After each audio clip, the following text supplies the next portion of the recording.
Hello, and welcome to today's episode of Bloom This Room. In today's episode, I am going to be talking about the WELL building standard, what it means to be a WELL accredited professional, and how wellness within the built environment is slowly going to become the next big thing in architecture. Now, what does all of this mean? Like, what is wellness? Like, what is WELL? I like to say that WELL and wellness are the equivalent of what LEED is with sustainability. So when you think of the WELL building standard, the WELL building standard is to wellness what LEED is to sustainability. Quite simply, that's why it's WELL AP in the same way that you become a LEED AP. Now, how did this get started? Well, the company Delos, which is a health and wellness company, specifically, they do technology that incorporates health and wellness techniques within the home, kind of pioneered the WELL building standard. Now, currently, the WELL building standard, the WELL AP exams, and the certification of buildings is all being administered by the International WELL Building Institute. And they're the people that head up everything. And they work in conjunction with the GBCI, which is the Green Building Certification, Inc. And they created the WELL building standard, which is what you study and use to test for your WELL AP exam. Quite literally, your exam is this standard, which is wild. Now, what is in here and why is it important? Well, the WELL building standard is broken up currently, and I say currently, because in September of this year, this year's 2021, in case you're like watching this in the future, in September of 2021, the International WELL Building Institute is actually going to adopt the second version of the building standard. Right now we're on V1, and in V1 there are 7 concepts: air, water, nourishment, light, fitness, comfort, and mind. And what each of these concepts have are different features. And these features are essentially standards for wellness within the built environment. And each of these standards have different metrics that tell you what you need to do in order to improve the health and wellness within a certain system of a person's body. So we think fitness, and the fitness concept, a lot of what the fitness concept is going to do is talk about how our built environment works with our muscular system or our respiratory system. So like I said, there are 7 right now concepts of the WELL building standard, and it can be a little confusing. So concepts, each concept has features. Each feature has a set of standards. But what does this mean in like the grand scheme of things, and what kind of things does the WELL building standard talk about? I'm actually going to read them off to you because I did not memorize all 100 standards. I did for the test, but memories fade. Anyway, when we talk about air and the air feature, we're talking things: air filtration, minimizing VOCs within the built environment, flushing air systems before occupants are allowed inside of a building. We're talking about clean environments and the types of things we use to clean our environments. So ensuring that we're not bringing toxins into the building to clean the building. When we talk about water, the water concept, we're talking about like water purity and water cleanliness and the quality of water. So managing contaminants, whether they're organic, inorganic, or something like an herbicide or pesticide, is really big within the water concept.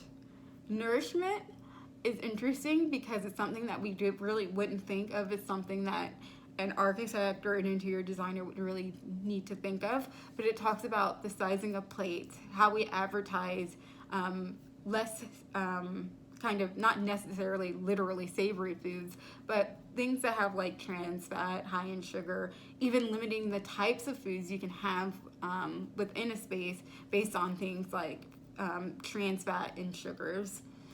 When we look at the light concept, we're talking about the circadian rhythm, essentially. How the circadian rhythm affects our bodies, creating spaces where everybody has access to light, and minimizing glare within a space. Fitness is all about ensuring that there are opportunities for movement within a space. So we're talking about things like the location of stairs to encourage flow away from the elevators in a building, and rather having people move upstairs and using that as a form of movement. Also talking about things like standing desks that encourage movement. When we move over to comfort, comfort is all about thermal comfort and noise and sound. So it's talking a lot about kind of the sound levels within a space that are acceptable, and how to have comfortable climates in terms of like heat and cooling of that climate. And then mind is also kind of an interesting concept because it's a little less about architecture and more about kind of our mental health within a space. So we talk about things like biophilia, which you guys know I am a big fan of. It also talks about things having like it's more operational is what I'm trying to say. So talking about things like having a health and wellness library, having policies against kind of overworking and burning out the occupants within this building, even having spaces for and policies on maternal and maternity type things. So having a space for mothers who have just given birth, and also having policies in place that give breaks to those mothers that just gave birth. And then at the end of it, there are 5 innovation categories or 5 innovation features under the innovation concept. It's not considered one of the 7 because you're creating, these innovations, and they don't specifically have like any point values or anything like that. They're just 5 innovation categories. And that is a quick summary of what is in the building standard. And like I said, this is version 1, and everybody currently is testing under the first version of the WELL building standard. Like I said, in September, it's changing. They have the kind of draft versions of the second building standard published on their site. So if you are considering taking the WELL exam, you're going to be studying this version, but I would go ahead and start looking at version 2. Because one of the biggest things I'm already seeing about version 2 is that instead of 7 concepts, they have 10. So they broke some of the information out into their own concepts from the first version of the WELL building standard. So what do I mean when I say taking the exam?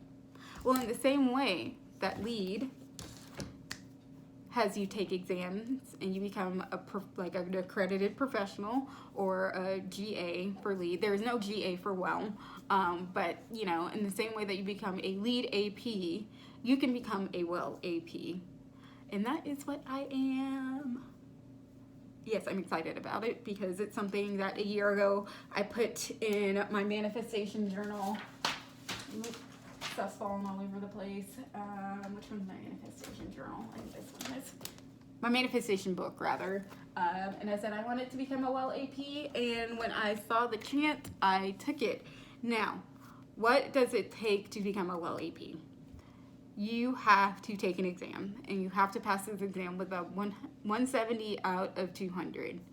What you will be studying for this exam is straight the WELL building standard. So if you look in my pages, and nearly everything is highlighted, it's because you're studying from the standard. They're testing you on the standard. Now, as always, some of the exam questions are going to have nothing to do with what is currently in the standard, and that's because they're just testing to see out if they should be incorporating newer things into like the version 2 of the standard and testing. My suggestion for studying for the exam, for testing, start with the standard, and then let me see where my second book is that I studied from.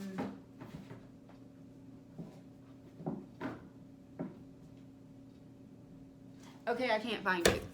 But, WELL, when you sign up for the exam, also gives you the option to purchase study materials from the International Well Building Institute through ATP. It's a book, a set of questions, and then like this whole directory of study material. And you can purchase that for like an extra $150 $50. It depends on how you go about paying for the exam, right? I also suggest reading through that book. Now, all that book does is summarize what's in the well building standard, but it kind of brings it into layman's terms and helps you understand it a little more. Because once again, this is a standard. It is very cut and dry, and therefore it can be a little confusing, especially for people who've never really thought of these things. So I suggest, printing out the standard, going through it, reading the ATP, practice the book, and then going through their practice exams and everything that they have as far as study material, and also looking at GBES, the Green Building Educational Services, I believe is what GBES stands for, and they have like study materials for any kind of like certification. And let me not say any kind of certification, but definitely all things LEED, sites, and now well. I got their study materials. I did all of the quizzes, essentially. Any and every practice exam that they had, I took. And it was a huge help. They also have some videos on Venmo about how to go about studying for the well AP exam, which are very helpful. With that being said, the way I went about studying is not going to guarantee you passing the exam. Gotta put that caveat in because I don't need any of y'all suing me because you spent $250 and then failed the exam. You are going to have to put in your own time for this exam. It is not an easy exam at all.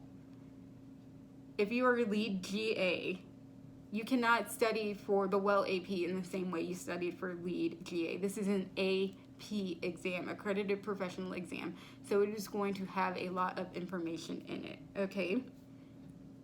And you're gonna have to, they say about 3 months to study for it, and that's legit. I took 2, but I also was unemployed, so I had nothing better to do with my time than spend 8 days and hours studying. But if you're a working professional, at least 3 months of studying for this exam, because it's not as easy as you think. And once again, there are a lot of, it's pure memorization and a lot of numbers. You wouldn't think about it in terms of numbers because it's wellness, but there are a lot of like just straight facts and data you have to remember for the exam. So yeah, that's my little, and if you guys want to know a little bit about how I got into the wellness kind of genre of architecture, I'm a wellness blogger. If you're watching this on the Blooming Babe, you know this. If you're watching this on Bloom This Room, I actually started off as a wellness blogger while I was doing architecture and combined them last year. Essentially is how I became both a well AP and a well ambassador. A quick PSA, if you want to take the well building standard, the exam is normally at $700.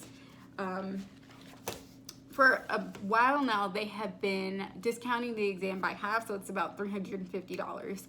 If you were laid off due to COVID or furloughed due to COVID, you can take the exams for $99. It's on their website, so please go look at their website and fill out that form because you can then take the exam for $100.